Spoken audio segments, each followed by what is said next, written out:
জোট এবং তৃণমূলের ভোট যা এসছে আপনি দেখুন বেশিরভাগটাই ওই যারা হিন্দু বিরোধী সম্প্রদায় যারা আছেন তাদের কাছ থেকেই এসছে।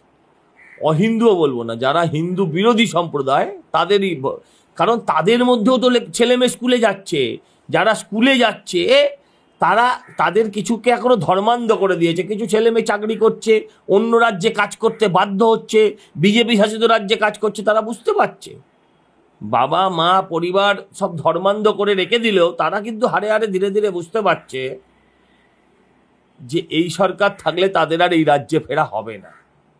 তাদের একটা অংশ ভোট দিয়েছে কংগ্রেস সিপিএমকে, হ্যাঁ তাদের একটা অংশ ভোট দিয়েছে।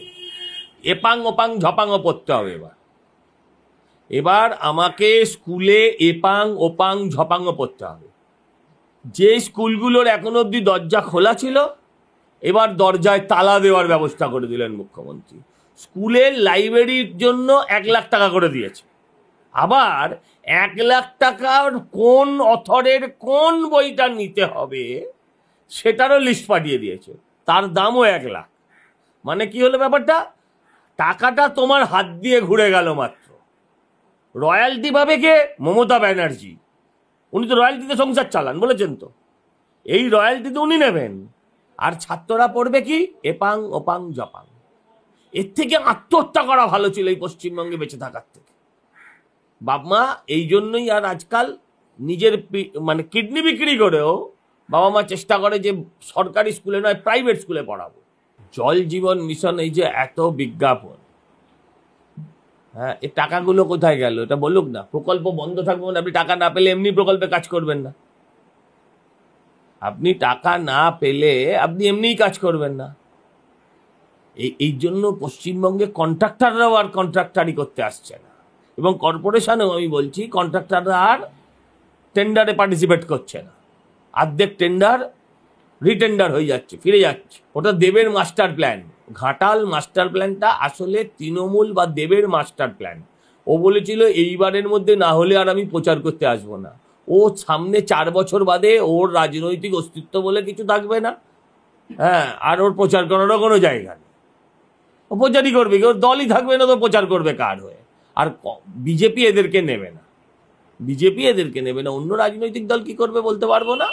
হ্যাঁ, অতএব ঠিকই বলেছে, ও জেনে শুনে বুঝে শুনে অঙ্ক কষেও বলেছে। বর্ধমানেও একই অবস্থা, সর্বত্রই পশ্চিমবঙ্গে সর্বত্রই একই অবস্থা। এবার তো আর বলতে পারবে না ডিভিসি জল ছেড়েছে বলে বেঁচে গেছে। সারা রাজ্যে অল্প একটু বৃষ্টি হলেই সারা রাজ্য ভাসছে। আপনি রাজ্যের কথা ছেড়ে দিন না, কলকাতা মেট্রোপলিটন সিটি পশ্চিম ভারতবর্ষের অন্যতম 5টা শহরের একটা শহর। এই শহরে 1 ঘন্টার যদি ঝেপে বৃষ্টি হয় নৌকো নামাতে হয়। ওনার একটা কান দিয়ে খবর আসে, আরেকটা কানে বোধহয় ব্লকেজ আছে, খোল জমে আছে, আরেকটা কান দিয়ে কথা ঢোকে না। বাম জামানায় 3000 পুকুর হয়তো বোঝানো হয়েছে, আমি অস্বীকার করতে পারবো না। হাইকোর্টের অর্ডারটা দেখুন তো, হাইকোর্ট জানিয়েছিল, কোর্টে জানিয়েছিল এই সরকার হলফনামা দিয়ে কত জলাশয় গত 11 বছরে তারা বুঝিয়েছে।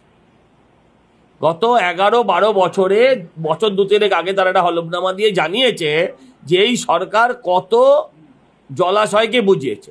আপনি যদি এতে গুগল ম্যাপের পুরনো ছবি থাকে আর এখনকার ছবি দেখবেন, পুরো ভূখণ্ডটাই পাল্টে গেছে, পুরো ভূখণ্ডটাকেই পাল্টে দিয়েছে। তৃতীয় যেমন কাউকে ছেড়ে দেবেন এই কথাটা উনি যেমন সত্যি বলেছেন, সেরকম পাপ ও বাপকে ছাড়ে না এই কথাটাও আপনি জেনে রাখুন।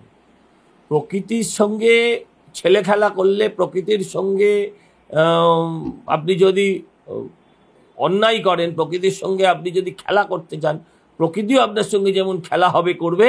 এটা ঠিক, মমতাদি এটা যেটা বলেছেন এটা বাস্তব কথা, হ্যাঁ, কিন্তু এটাও ঠিক পাপ বাপকে ছাড়ে না।